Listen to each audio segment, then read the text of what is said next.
நம்மில் எத்தனை பேருக்கு இரவு வந்தாலே மனசுக்குள் ஒரு இனம் தெரியாத பாரம் வந்துடும்? தனிமையா இருக்கோமேங்கிற அழுத்தம், தேவையில்லாத சிந்தனைகள், கெட்ட கனவுகள்னு ராத்திரியை கண்டாலே பயப்படுற மனசுங்க நம்மில் பல உண்டு. ஆமாம், அல்லாஹ்வின் தூதர் நபி ஸல்லல்லாஹு அலைஹி வஸல்லம் அவர்கள் நமக்காக இரவில் ஓதும்படி ஒரு சூறாவை கத்துத் தந்தாங்க. அது உங்களை அல்லாஹ்வின் பாதுகாப்பில வைக்கிற ஒரு கோட்டை மாதிரி. இந்த வீடியோல அந்த சக்தி வாய்ந்த சூறாவை பற்றியும் அது நமக்கு தரும் மகத்தான பலன்களைப் பற்றியும் நாம பார்க்க போறோம். அதோட நிறுத்திக்காம இந்த உலகத்தோட இருளை விரட்ட வந்த அந்த பேரொளி, நம்ம உயிருக்கும் மேலான கண்மணி நாயகம் முஹம்மது நபி ஸல்லல்லாஹு அலைஹி வஸல்லம் அவர்கள் பிறந்த அந்த இரவில் நடந்த நம்ப முடியாத சில அற்புதங்களையும் பத்தி கேட்கப் போறோம். நம்ம வாழ்க்கையில வர்ற ஒவ்வொரு பிரச்சனைக்கும் திருக்குரான்லையும் நபிமொழியிலையும் ரொம்ப அழகான தீர்வுகள் இருக்கு. அந்த வகையில இரவு நேர பாதுகாப்புக்கு நபி ஸல்லல்லாஹு அலைஹி வஸல்லம் அவர்கள் நமக்கு காட்டிய மிக முக்கியமான ஒரு சூறாதான் சூரா அல் முல்க். ஆட்சின்னு பொருள் தரும் 67வது அத்தியாயம். ஒரு சூறாவுக்கே இவ்வளவு சக்தி இருக்குன்னா அல்லாஹ் தன்னோட படைப்புகள்லையே மிக உன்னதமானவரான ரஹ்மத்துல் ஆலமீன், அகிலத்துக்கோர் அருட்கொடையான நம்ம கண்மணி நாயகம் ஸல்லல்லாஹு அலைஹி வஸல்லம் அவர்களை இந்த பூமிக்கு அனுப்பின அந்த இரவில் எவ்வளவு பெரிய அற்புதங்களை நிகழ்த்தியிருப்பான். அந்த இரவைப் பத்தி வரலாற்று நூல்களும் சீரா குறிப்புகளும் சொல்ற சில சம்பவங்களை கேட்கும்போது மெய்யாலுமே நம்ம உடம்பு சிலிர்த்துப் போகும். வாங்க அந்த அதிசய இரவுக்கு ஒரு பயணம் போயிட்டு வருவோம். வரலாற்று நூல்கள்ல ஒரு செய்தி பதிவாகியிருக்கு. நபி ஸல்லல்லாஹு அலைஹி வஸல்லம் அவங்களோட தாயார் ஆமினா அவங்க தன் மகனை பெற்றெடுத்தப்போ தன்னிலிருந்து ஒரு பிரகாசமான ஒளி தோணுனதாகவும், அந்த ஒளி ஷாம் தேசத்தோட இன்றைய சிரியா பகுதி அரண்மனைகளை தனக்கு வெளிச்சம் போட்டுக் காட்டுச்சுன்னும் அறிவிக்கிறாங்க. பிற்காலத்துல இஸ்லாத்தோட ஒளி அந்த பகுதிகளுக்கும் பரவுங்கிறதுக்கு இது ஒரு முன்னறிவிப்பா பார்க்கப்படுது. சுப்ஹானல்லாஹ்! பிறக்கும்போதே இந்த உலகத்தோட இருளை நீக்கி நீதியின் ஒளியை பரப்ப வந்தவங்கதான் நம்ம நபி ஸல்லல்லாஹு அலைஹி வஸல்லம் என்பதற்கு இதைவிட வேறென்ன சான்று வேணும்? சீரா நூல்கள்ல சொல்லப்படுற ஒரு ஆச்சரியமான சம்பவம் இது. அந்த காலகட்டத்துல உலகின் பெரும் வல்லரசா இருந்தது பாரசீகப் பேரரசு. அதோட மன்னன் கிஸ்ரா தன்னை யாரும் அசைக்க முடியாத சக்தின்னு நினைச்சிட்டு இருந்தான். நபி ஸல்லல்லாஹு அலைஹி வஸல்லம் அவர்கள் பிறந்த அந்த இரவில் பாரசீகத்தில் உள்ள கிஸ்ராவின் அரண்மனையில் ஒரு பயங்கரமான நிலநடுக்கம் ஏற்பட்டு அவனோட மாளிகையோட 14 கோபுரங்கள் இடிஞ்சு விழுந்ததா சொல்லப்படுது. இந்த 14 கோபுரங்கள் இனி பாரசீகத்தை 14 மன்னர்கள் மட்டுமே ஆழ்வார்கள் என்பதற்கான அடையாளமா பிற்காலத்துல விளக்கப்பட்டது. ஒரு குழந்தையோட பிறப்பு ஒரு மாபெரும் சாம்ராஜ்யத்தோட அஸ்திவாரத்தையே அசைச்சு பார்த்திருக்குன்னா அது சாதாரண பிறப்பு இல்லை, ஒரு புரட்சியோட ஆரம்பம்னு அல்லாஹ் உலகத்துக்கு உணர்த்தின விதம் இது. அதே இரவில் பாரசீகர்கள் புனிதமா கருதி கரையில கோவில்கள் கட்டி வணங்கி வந்த சாவாங்கிற பெரிய ஏரி ஒரே ராத்திரியில முழுசா வத்திப் போனதாவும் சொல்லப்படுது. அதே நேரத்துல இஸ்லாத்தோட மையமான மக்காவில் கபாவைச் சுத்தி வைக்கப்பட்டிருந்த 360 சிலைகளும் தானாகவே முகம் குப்புற விழுந்ததாகவும் சில அறிவிப்புகள் வருது. யோசிச்சுப் பாருங்க, ஒரே ராத்திரியில உலகின் வெவ்வேறு பகுதிகள்ல போலியான தெய்வங்களோட சின்னங்கள் சரியுது.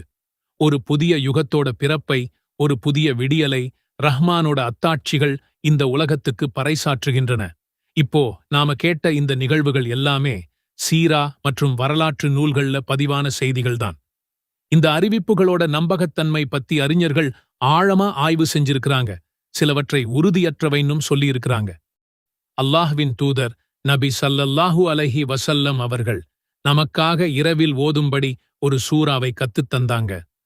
இரவின் அமைதியில் நாம் தூங்கச் செல்லும் முன் செய்யும் சில அமல்கள் நம் வாழ்க்கையையே மாற்றக்கூடிய வல்லமை படைத்தவை. தூக்கம் என்பது சிறு மரணம் என்று இஸ்லாத்தில் கூறப்படுகிறது. அப்படிப்பட்ட இரவில் நாம் பாதுகாப்போடும் இறைவனின் அருளோடும் தூங்கச் செல்ல நபி ஸல்லல்லாஹு அலைஹி வஸல்லம் அவர்கள் சில அத்தியாயங்களை ஓத வலியுறுத்தியுள்ளார்கள். இன்றைக்கு நாம் இரவில் தூங்கும் முன் தவறாமல் ஓத வேண்டிய 2 மகத்தான சூறாக்கள் சூரா யாசீன் மற்றும் சூரா அல் முல்க். முதலாவதாக சூரா யாசீன் நபிகள் நாயகம் ஸல்லல்லாஹு அலைஹி வஸல்லம் அவர்கள் கூறினார்கள்.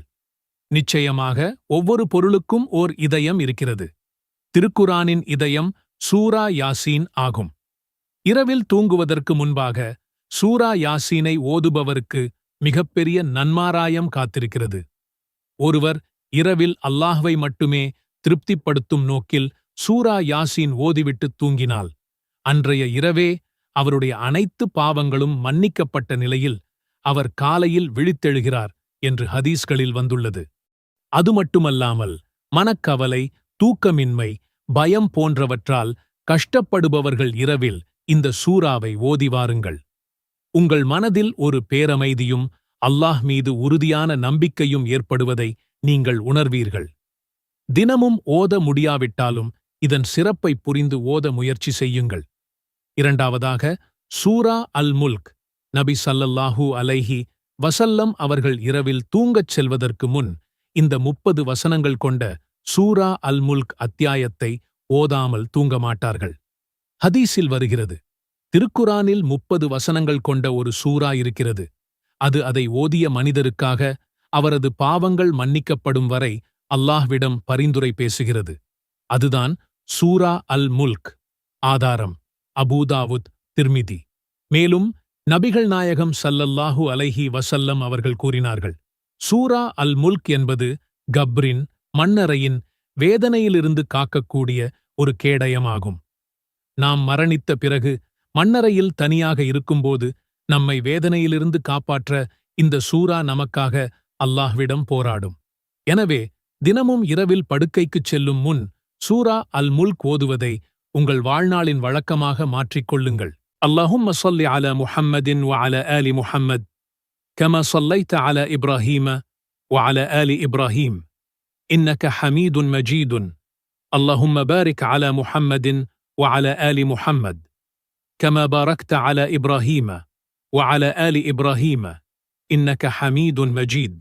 اللهم صل على محمد وعلى آل محمد كما صليت على إبراهيم وعلى آل إبراهيم إنك حميد مجيد. اللهم بارك على محمد وعلى آل محمد كما باركت على إبراهيم وعلى آل إبراهيم إنك حميد مجيد.